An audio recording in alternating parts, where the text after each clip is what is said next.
आज हम सब जानते हैं कि दुनिया की ज्यादातर चीजें स्टील से बनी हुई है। सुई से लेकर हवाई जहाज तक में स्टील का यूज होता है।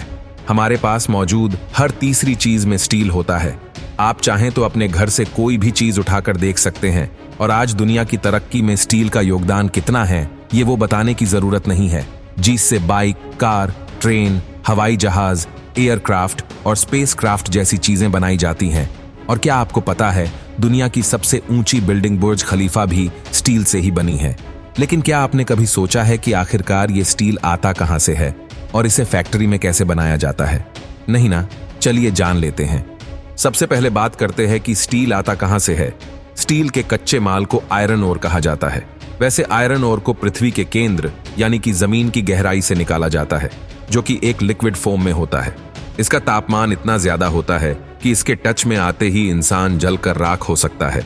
दरअसल इसका तापमान ज्यादा होने का कारण है कि यह पृथ्वी के केंद्र में होता है और पृथ्वी के परतों के दबाव के कारण इसका तापमान इतना ज्यादा होता है।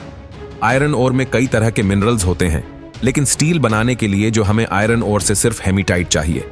आयरन ओर को निकालने के लिए बड़े बड़े मशीनों से जमीन के अंदर खुदाई की जाती है और इसे शुद्ध करने के लिए ट्रकों में भरकर फैक्ट्री तक पहुंचाया जाता है, जहां इसे बड़े बड़े गोदामों में भरकर जरूरत के अनुसार ओर को शुद्ध किया जाता है। इस ओर में से शुद्ध मिनरल्स को निकालकर उसे स्टील बनाया जाता है। अब दोस्तों, ये तो रही कच्चे माल की बात। अब हम आपको ले चलते हैं फैक्ट्री में। दोस्तों, स्टील बनाने के कारखाने बहुत बड़े बड़े होते हैं और इसमें यूज होने वाली मशीनें भी एकदम विशालकाय होती है। ये फैक्ट्री ऐसी जगह पर लगाई जाती है जहां पानी आसानी से मिल सके। अब गोदाम में रखा हुआ आयरन और बड़ी बड़ी चट्टानों के रूप में होता है, जिसे एक मशीन की सहायता से पीसा जाता है। उसके बाद एक कन्वेयर की मदद से अगली प्रोसेस के लिए दूसरी मशीन में भेज दिया जाता है। यहां पर यह पिसे हुए आयरन ओर को कोक के साथ में मिलाकर एक चेंबर में हीट किया जाता है। यहां इस मशीन का तापमान इतना ज्यादा होता है कि पीसा हुआ ओर जलने लगता है। इस प्रोसेस को चींट्रीन कहते हैं, जिसका मतलब होता है कि फर्नेस ब्लास्ट के समय ये एक रो मटेरियल बना सके जो भट्टी में होने वाले ब्लास्ट को सपोर्ट कर सके। लेकिन दोस्तों, शायद आपको फर्नेस के बारे में ना पता हो, तो आप जान लें कि फर्नेस एक तरह का हीटर या बॉयलर होता है जिसमें हम रो मटेरियल को पिघलने के लिए यूज करते हैं। और फर्नेस ब्लास्ट एक ऐसा प्रोसेस होता है जो पीसे हुए रो मटेरियल को लाइमस्टोन के साथ मिला के ऊपर डाला जाता है। इस प्रोसेस में आगे बढ़ने से पहले इसको 1000 डिग्री सेल्सियस में हीट किया जाता है। इसके तापमान से रो मटेरियल में मिली हुई ऑक्सीडेटेड अशुद्धियां धीरे धीरे निकलने लगती हैं। अब लाइम के साथ रिएक्शन करके मोटल अशुद्धियां रो मटेरियल के ऊपर आ जाती है, जिसको हम स्लैग कहते हैं।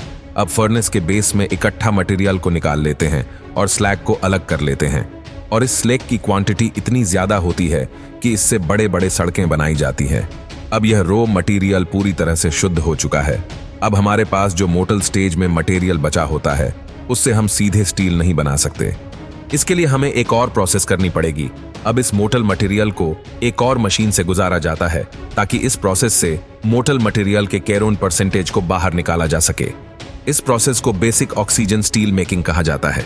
इसके बाद इस मशीन में VOS वेसल का यूज किया जाता है, जिसमें मोटल आयरन और डाला जाता है और हाईलीपोर ऑक्सीजन को साउंड की स्पीड से 2 गुना स्पीड से इस वेसल के अंदर ग्लो करते हैं।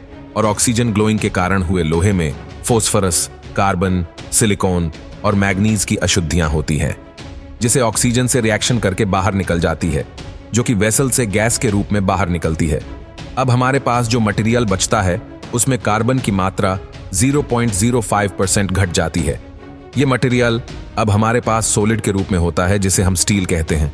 जी हाँ, अब अभी इस वेसल में कुछ और प्रोसेस होना बाकी है।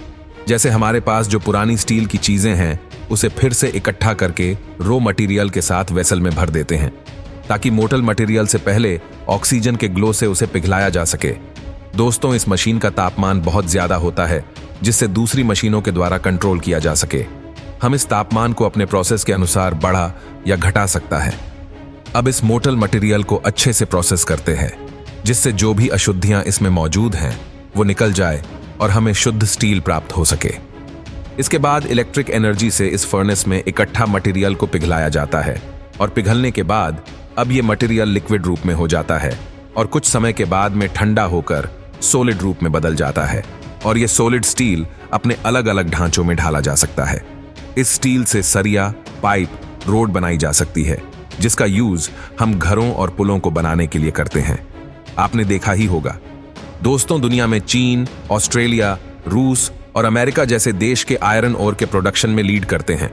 लेकिन अगर हम भारत की बात करें तो ये आयरन ओर मध्य प्रदेश, ओडिशा, झारखंड और छत्तीसगढ़ जैसे राज्यों से निकाला जाता है।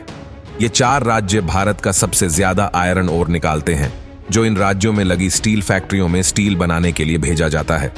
इसकी मात्रा की अगर बात करें तो यह लाखों टन में होता है।